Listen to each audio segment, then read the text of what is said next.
Okay, I'm here with Stav Pischits, a super interesting person here at FMLS. Stav, introduce yourself, please. Thank you, Ben, my pleasure. I run Cyber Club London CCL. We're a community of passionate cybersecurity executives and entrepreneurs who work together in order to grow and foster the next generation of cybersecurity startups.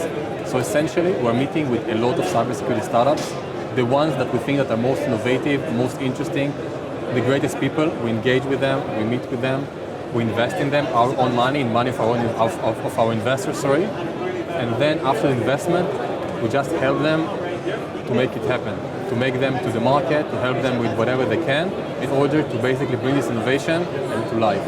Excellent. So this is your first FMLS, your first London event. Yes, how's it been so far? Wow, so far it's been super great. I'm meeting so many great people here.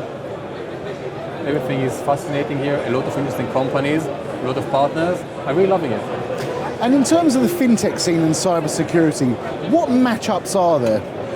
Well, the thing is, people don't really appreciate the commonalities between fintechs and cybersecurity startups. And believe me, there are a lot of them. Both organizations are operating in industries full of encumbrance. So, many people think about, nobody ever got fired from buying an IBM, nobody got fired for whatever, working with large banks. And when you're in fintech or cybersecurity startups, you need to redefine yourself every day. You're not only coming to work, you're actually creating your work and other people's work. So I think, and the way I see it, of both acting for fintechs as customers, as partners, but also supporting a lot of cybersecurity startups who work with the largest players in this world, there are so many commonalities, and I think these industries should have much closer alignment than there is in the moment. Definitely. I mean, it's barely a week goes by in the news without some sort of hack or security breach. I mean, it seems to be becoming more and more prevalent now, certainly in the crypto industry. How can you fix that problem? Well, there is no silver bullet. There's nothing that can really fix these problems. But I think essentially it's important to appreciate that security is here to stay. That this breach is not something that depending on the weather, the time of the year, on the auditors or technology stack. It's something that it's here. Once you're in this business, once you have a certain amount of clients, partners, business models, you need to think about your cybersecurity. You need to think about how you're going to protect data of your clients, of your partners, and your data as well, your IP. So I believe that cybersecurity is something that should be implemented from day one all the way throughout the development process and business engagement process.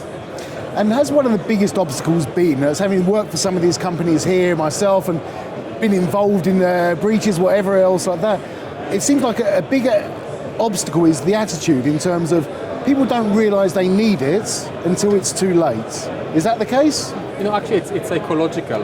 So once you understand that you have a problem, you're already half the way through solving it. So unfortunately, there are organizations that don't appreciate what they need to do and what is their phase. And that's where we come into play. We want to help companies understand the security posture. We want to help companies understand the risk landscape. We want to help companies understand how they can sell better and scale better. And cybersecurity, many times, is the business enabler that actually allows many of these fintechs to go to the market, to get this credibility, Absolutely. to get this trust from their customers. If you're a founder and you come to your customer, fintech founder, and you're saying, you have your regular pitch in which you explain why your product is the most innovative and disruptive thing out there, and it might be the case, but in the same breath, you also explain how do you protect the data. You really present your due care for customers' data. You really present how do you protect your code stack, your DevOps, your entire development environment by securing it and by caring for the customer's data as much as they will care about it themselves. That puts you in a different position as a vendor.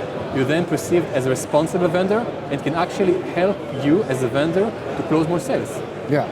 And so, Stav, your own personal journey into cybersecurity is an interesting one. Would you mind sharing that with us? Well, it might take some time, but basically, my journey is a bit different from regular cyber guys.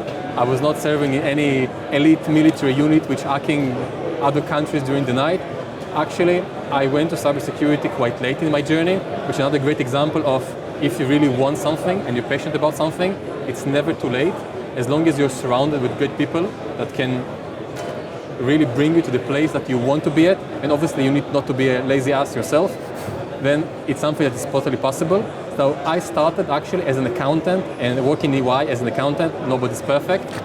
Then from accounting, I was able to hack my way into cybersecurity. Well, in EY, they need somebody for a specific task in the cybersecurity team.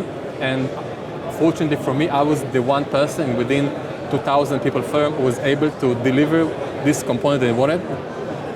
And by joining the cybersecurity team in age of 26 and delivering one project I needed well, which is non-tech related at all, I just saw this opportunity for me entering this amazing, fascinating field of cybersecurity. And since then, it's history. So now I run my security consulting company myself. I run Cyber Club London CCL, investment syndicate, which I mentioned earlier. And now cybersecurity is my second best love after my wife and my kids, obviously. Excellent. So Stav, like, what trends should we be looking for, like in terms of cybersecurity now in relation to the fintech scene? First of all, the trend, again, I don't want to, I'm not a person who speaks about threats, about fear. I rather speak about the trends within, from how to mitigate, how do you secure yourself. I will speak about trends that companies need to implement, we need to consider whenever they are acting in this field. Okay. So something which is super, super critical for fintechs is security by design. It's deploying security as soon as possible within their development. So you have developers who are writing code as part of their requirements that they get from their team leaders. Make sure you implement security within your development. Make sure you run the right tools. Make sure you educate your developers for security. Because once you do it early on your journey, it's much more cost effective later, and it will help you with, again, you want to get to market very fast. You want to be able to scale, you want to be able to sell, as I said earlier. Having security implemented in your design, in your SSDLC, as we call it, software development lifecycle, will help you do it better. And now the trend is really of fintechs focusing on development, taking it left, shift left, as we say, focusing on security controls in development.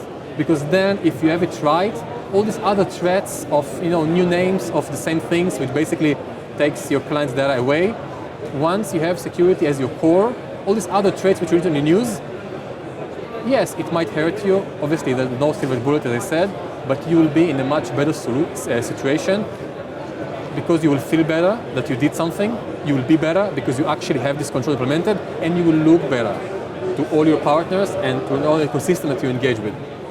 Excellent. Stav, thank you so much. It really has been enlightening. Really appreciate you sharing your thoughts, and hope you enjoy the rest of FMLS. Thank you so much, Ben. It was my Thank pleasure. you. Cheers. Thank you.